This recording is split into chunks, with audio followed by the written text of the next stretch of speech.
Hello, my name is Brian Russell with Streamside Solutions. This video will explain the polling, queuing, and ReSync cycle in Events2HVAC and how to set this up. We'll review the concepts around the poll queue cycle, discuss the ReSync feature and its function, and we'll show you how to operate Events2HVAC using the command queue and the ReSync operations.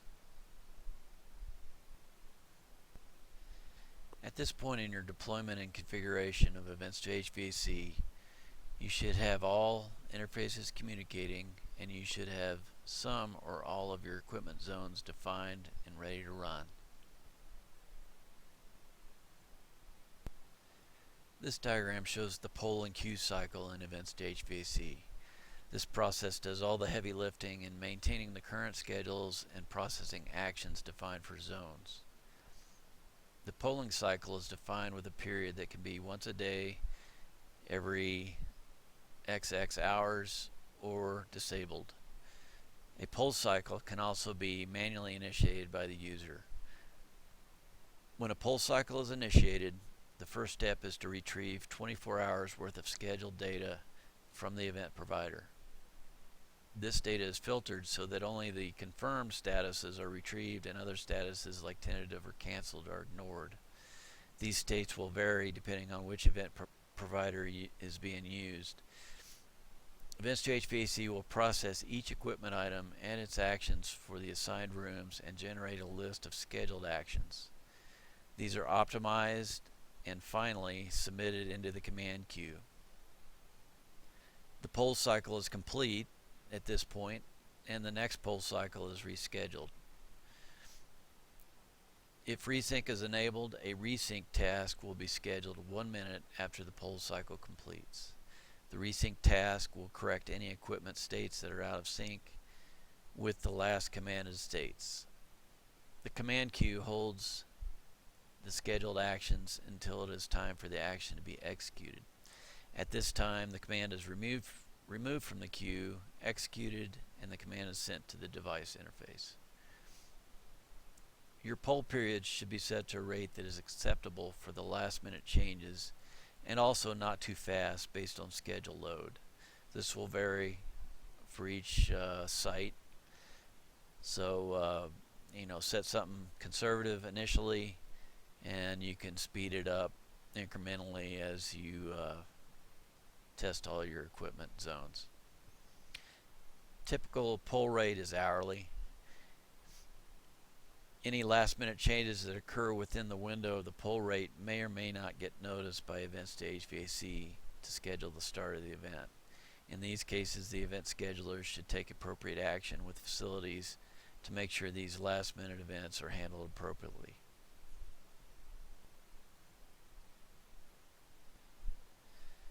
The ReSync task is a new feature that must be enabled during configuration. ReSync compares expected zone states to the last successfully commanded states. If the expected state for the zone doesn't match the last successful command, a ReSync command for the action is executed immediately to try to correct the mismatch. ReSync occurs automatically 1 minute after each poll is complete. It can also be run automatically after a command failure. This can be helpful if a controller is offline during the initial command and comes back online later. ReSync will resend the correct command automatically. ReSync can be initiated manually anytime you know something has changed in schedules or equipment, or if there are command failures. ReSync corrects the following issues: failed commands, last minute schedule changes, new or updated equipment items, and or parameter changes.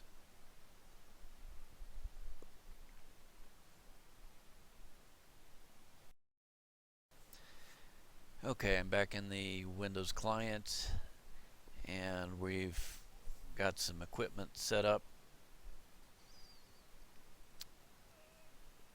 here, and we've got everything talking.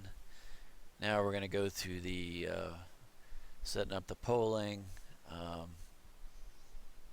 open up the command queue, show you how that works and how to interpret that data, and also talk about the ReSync. So first off, in the Tools menu, Events2HVAC Options is where you set the query schedule.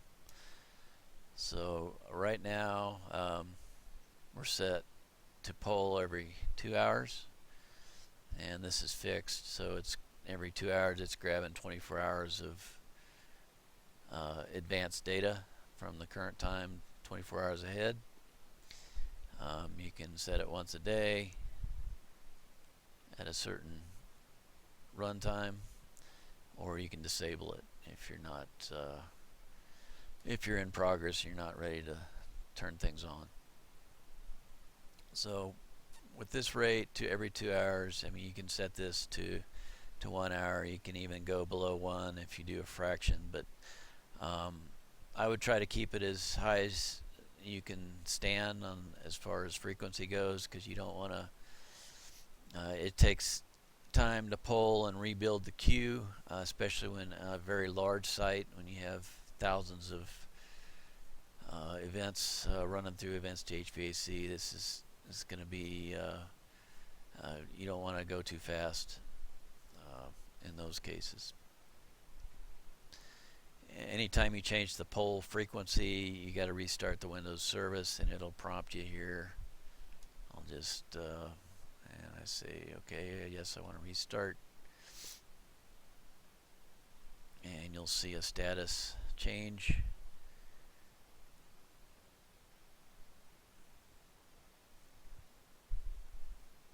And it's start pinning. You see the status down here in the corner, and once it's running, you've got a new poll period executing. Okay, so now we've got that going. Anytime you restart the Windows service, it does a full poll. So we should be able to go into the command queue and see that.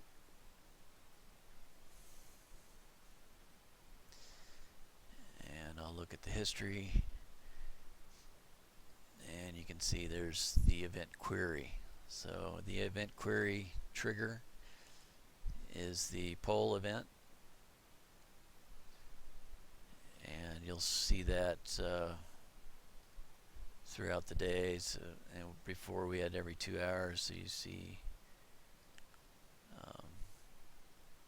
yeah, that was probably a manual one. You'll see the query task 6 a.m. and 8 a.m. there.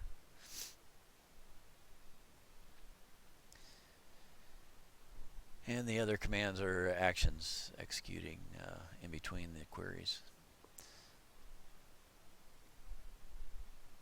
So I can initiate a poll immediately if you go to the events menu item and update schedules, and this will force an immediate poll. You refresh that, you can see you've created an active event query, and once that's done, it'll show up in here. You notice the color change there. Anything that's manually initiated into the command queue shows up with that burnt orange color.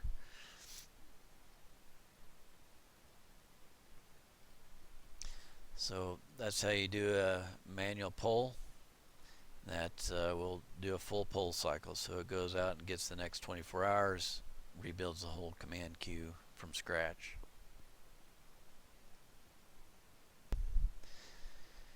You can also do custom filters, and you can sort by clicking on the columns.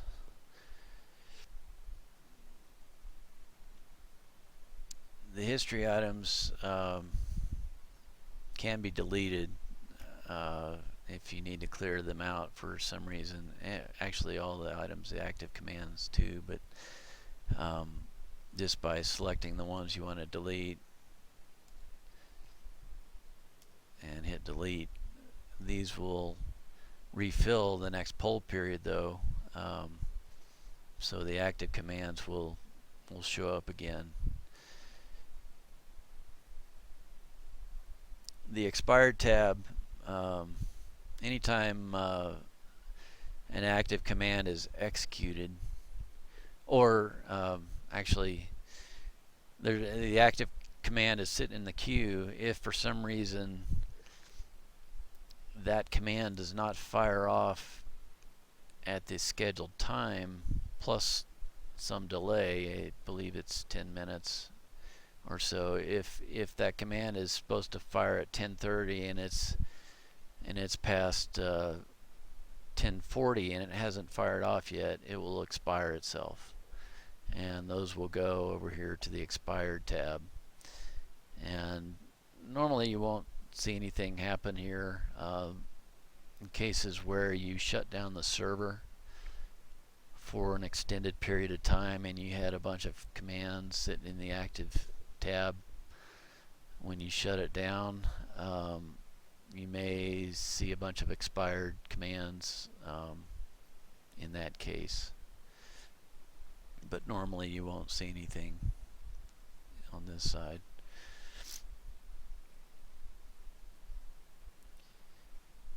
The color coding, the green are for two-state actions, and that indicates a start action, and the kind of the muted red is the stop action for a two-state action. Like I said earlier, the amber row color means a manually triggered action.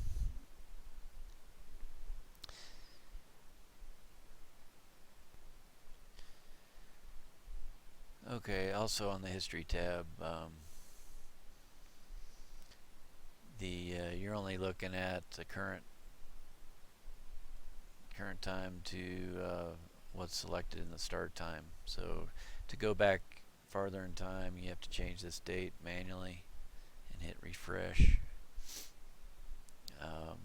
In the database, the history data is stored and purged automatically, and you can change this setting in the Tools, Events2HVAC options. That is in Miscellaneous tab. Automatically prune history data, days to keep, 90 days. So if you want to keep more or less data, you can change it there.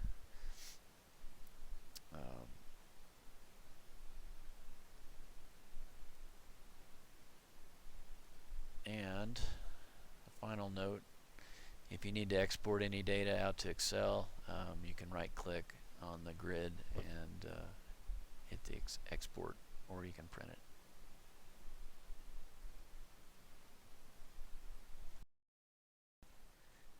Okay, next we're going to talk about the ReSync feature. First off, the settings for ReSync can be found in Tools, Events Options, Schedule Processing.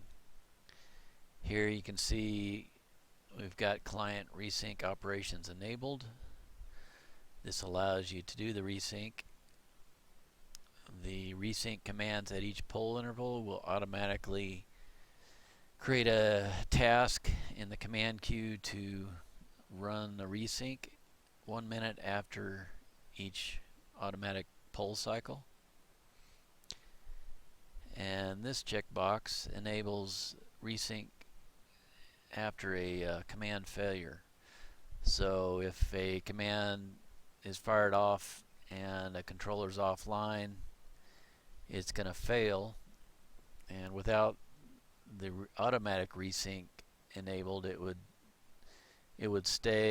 have failed in the wrong state, and only after, when the next event state change happens and that controller is online, would that get in sync with the correct state. This will automatically resend the command after the delay here of 300 seconds. You can increase that or decrease that if you want. That will continually try to do that. So if it stays in a failed state, it's going to keep trying to resync, which will generate more notifications if that situation isn't resolved fairly quickly. So keep that in mind when you enable the automatic resync after failure. So that's where you turn it on and off or change the settings. You can manually create a resync event by going to the equipment and resync equipment actions, and this will check the current state of all the equipment and the last successful command to the command queue. If those are out of sync, it'll show up here and it will issue a resync. So everything's in sync right now, so let's force it to not be in sync. The way we can do that is we can delete some history here. So let's get rid of the auditorium history. Delete that. So there's no history for that auditorium equipment. So now we can resync actions. So there's one of 6 equipment items that needs to be resynced. And I hit resync, and these should show up as individual commands again to get the auditorium into the state that it needs to be, which is the start state. So you can see it sent that command to, because it didn't have any history, so it sent it. Let's delete that again, and so there's no history. And if we go to the equipment, to the auditorium, you can see when you switch equipment items, if it's out of sync, it's going to show up here and give you an option to resync it right here. And I can do that, and it's going to send the resync the same way, and we can refresh and see that it successfully resynced. So, and you can see it's orange since that was a manual resync.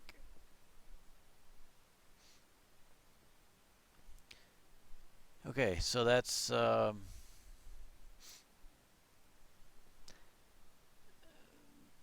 the resync operates normally. When there's a failure to a command, I can show you how that will automatically try to continue resyncing. So I'm going to enable this test command item, and in here I've got an action that's just using the dummy action test object. So I can simulate sending a command across a device, and I can tell it to throw an error to simulate that it failed to send a command. So we're going to use this to simulate that, and got that enabled, and there shouldn't be any history in there, so it's going to immediately well, let me resync. So it's got 107, so it should try to send that into the command queue, and it should fail. There it is. There's the failure. And you can see in the message, schedule missed, an automatic command resync is scheduled 300 seconds after last failure. So the timer starts after the last failure, and in 300 seconds it will try to resync again.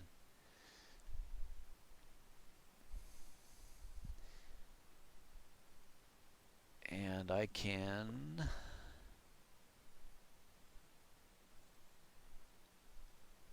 let's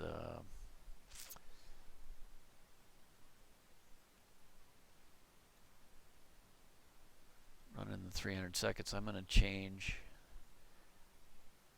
this to not throw an error, so we can see when it comes back it'll send a resync and it will actually it should be successful and restore the state of that room. So I'm going to pause here and come back after 5 minutes. Okay, it's been 5 minutes. Let's go look at the command queue and the history, and there it is. Resyncing command, and it's successfully sent the stop command. So that's how the error resyncing is done. One thing I didn't show you is when you do a pull, either automatic or manual, you'll get the event query, which executes first. Once that's done, a follow-up task at 1 minute after the poll is done, and that is shown as a command resync task. And so after every poll period, either manual or automatic, it's going to run the resync tasks to see if there's anything out of whack in the equipment zones and try to get it back in sync.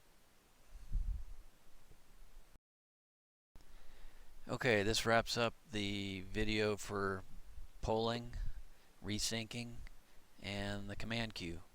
Thanks for watching.